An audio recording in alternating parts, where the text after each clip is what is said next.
Prime Minister Narendra Modi at ASEAN 2023. What can India do? Now, it seems like, ladies and gentlemen, that,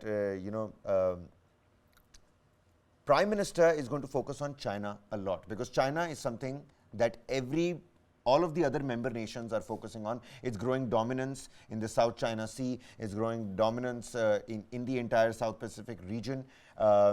But there are divided stands. Indonesia tackles it in a different way. Thailand has tackled it in a different way. There's a new canal system that's coming that China is building across Thailand. The ships won't have to go across Singapore. There's a lot at stake over there when you're looking at China. And India is giving it a Quadist flavor. In fact, Kabir, that is what we were looking at. The G20 is also having a Quadist flavor. ASEAN has started with China looming large in the background. I was just reading that statement from China.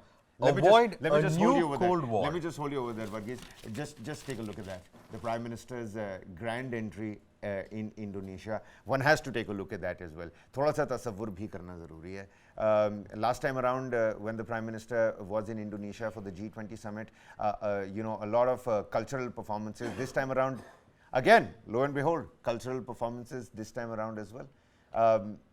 Yesterday, I was speaking to a couple of diplomats, and they said that, what's most important is that when the Prime Minister visited Papua New Guinea, the conglomerate of islands wrote in written, in a written letter submitted to the Prime Minister what they wanted, in terms of their demands, what they wanted Prime Minister Modi to put forth in front of the global leaders on the high table. This is where India has come to. I'm sorry to cut you short there. No, I was just saying that how China has become a huge factor of focus when it comes to ASEAN and probably even in G20. And as you rightly pointed out, there is a Quadist flavor that's happening in ASEAN as well.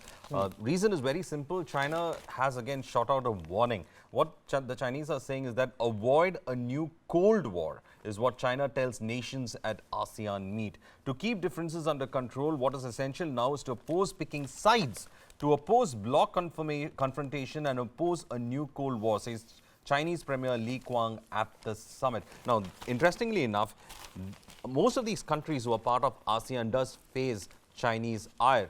One of the things, of course, has been that the 9-dash line that they have made, which is now the 10-dash line, where the entire claim of China is on South China Sea. Most of the ASEAN countries have also competing claims on that particular, region and territory as well, especially South China Sea. And now China just goes ahead and says that don't join blocs, avoid a new Cold War. The world cannot just go ahead and, try to, in fact, just look at China and just be talking in terms what China wants. China is not the world. China needs to understand its place. And China should also understand that economically everyone is growing. Economically everyone has his interests. You cannot just go ahead and lay claims to all resources in the world.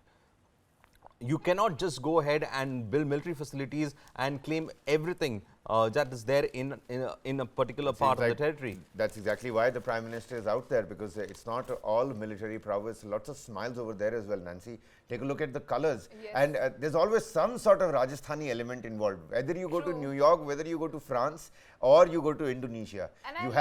And I just, sorry to cut you short, but I just love how every Indian diaspora, they go there, they make sure that they are in the proper attire, in the, wearing the traditional outfit there, and, making sure that Indians are here to welcome their Prime Minister.